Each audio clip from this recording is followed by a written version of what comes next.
నేడు నీవల నీ శ్వాసే నడిపిస్తుంటే నేస్తమా బై గాడ్ ఏ ఫ్రెండులా ఇలా చేరాడు నిండు గుండెలా నీకింకో దైవం ఎందుకు మిత్రమా ఫ్రెండ్షిప్ షైన్స్ ఫర్ ఎవర్ అని నమ్మే ఫ్రెండ్ నీ బ్రదర్ అనుకుంటూ సాగిపోసుమా చేలిమే గమ్యముగా ఎదురొస్తే లక్ హర్ సఫర్ ఏదైనా మీకు బేఫికర్ జన్మంతా తోడు ఉండగా హితుడే ప్రాణముగా మేరీ జిందగీ ముస్తఫా ముస్తఫా నన్బన్ వాల్కై Mustafa Mustafa friend is an inner soul Mustafa Mustafa స్నేహ విశాశ్వత ముస్తఫా.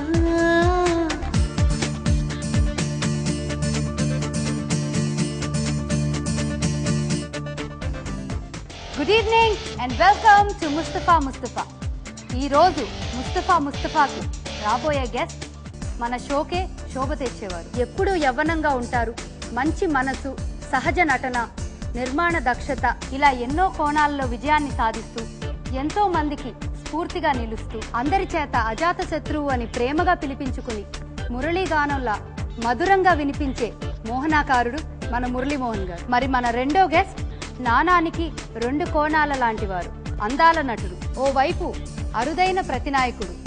మెరుపు దాడి చిత్రంలో ఆయన నటనతో ఎందరో గొప్ప దర్శకులు ముక్కు మీద వేలేసుకొని ఔరా అనేలా చేసిన గొప్ప దర్శక నటులు మన గిరిబాబు గారు. ప్రతిభకి మంచితనానికి గుర్తుగా నిలిచిన ఈ ఇద్దరి స్నేహితుల్ని పిలిచేద్దామా మరి? సో లెట్స్ వెల్కమ్ మురళీమోహన్ గారు అండ్ గిరిబాబు గారు. నమస్తే అమ్మా.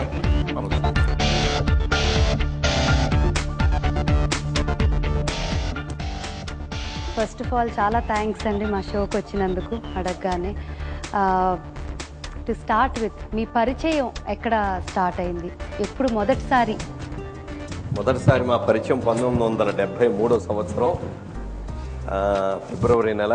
డేట్ ఫిబ్రవరి 19th. డేట్ కూడా అంత బాగా గుర్తుండిపోయింది మీకు? ఫస్ట్ ఫిల్మ్ కదా. ఓకే, ఫస్ట్ పరిచయం ఇద్దరికి ఫస్ట్ ఫిల్మ్ జగమేమాయ సినిమాలో మేము ఇద్దరం సెలెక్ట్ అయ్యాం. ఓకే, అటూరి పూర్ణచంద్రరావు గారు, లక్ష్మీ ప్రొడక్షన్స్. ఓకే, ఆయన హీరో, నేను విలన్. ఓకే, దానికి ఒక చిన్న కథ ఉంది, ఇంట్రెస్టింగ్ కథ, ఆయన చెప్పాలి అది. We'd love to listen to it అండి. ఆయనకి నేను అంతకుముందు 2-3 సంవత్సరాలుగా నేను చిత్ర పరిశ్రమలో ప్రయత్నాలు చేశాను. కానీ కొన్ని సినిమాలు ఓకే కావటం, అవి మధ్యలో ఆగిపోవటం జరిగింది. కనుక నాకు చిత్ర పరిశ్రమ టచ్ ఉంది. మురళీమోహన్కి మట్టుకు ఫ్రెష్. అప్పుడు మురళీమోహన్ రాజుబాబు నేను ఈ సినిమాకి ఇంటర్వ్యూ పిలిచాను. నన్ను ఆ ఇంటర్వ్యూ చేశారు. చేసిన తర్వాత 2-3 రోజులకి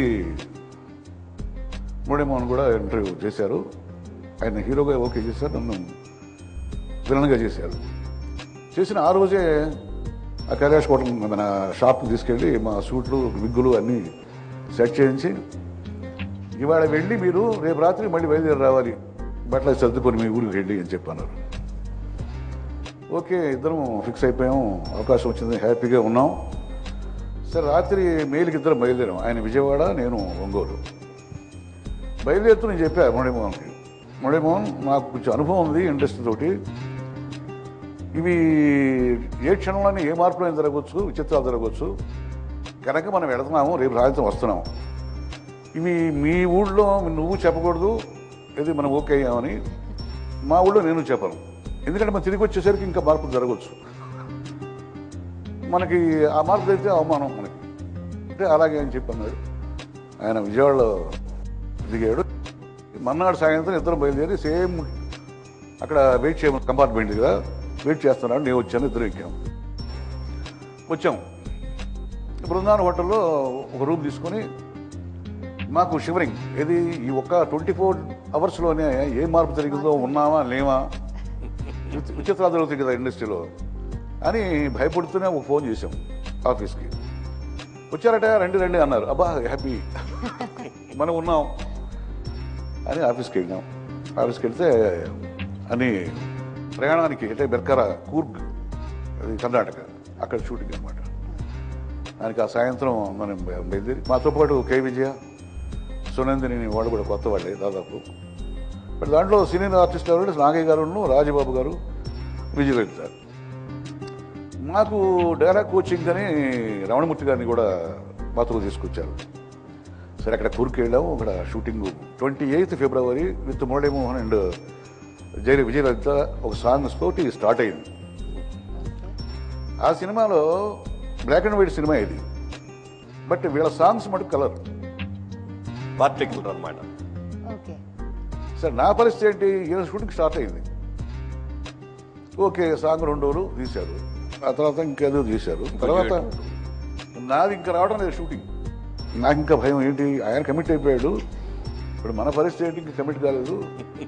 ఒకవేళ కెమెరాకి ఎదురుగా నేను యాక్ట్ చేయలేకపోయాను అనుకో. అక్కడికి పోయిన తర్వాత రమణమూర్తి గారు అప్పటికి ఆయన హీరో అయిపోయి క్యారెక్టర్ ఆర్టిస్ట్ అయ్యాడు. కానీ నేను ఏమన్నా పొరపాటు జరిగితే నేను ఉన్నా, ఆయన మాకు డైలాగ్ కోచింగ్ ఇచ్చాడు. ఈయన సరిగ్గా చేయలేకపోతున్నాడు, గిరిబాబు అనవసరంగా తీసుకొచ్చి ఇంకేమన్నా తీసుకొస్తారు, రమణమూర్తి గారు మీరు వేయమంటారేమో ఆ క్యారెక్టరు. అంటే ఆ భయం, అంతకుముందు 2 ఇన్సిడెంట్ నాకు జరిగింది కాబట్టి. ఆ తర్వాత నాకు కూడా ఒక షూటింగ్ వచ్చింది. నేను బాగానే చేశానని చెప్పి అన్నారు అందరూ. అక్కడి నుంచి కంటిన్యూ అయిపోయింది.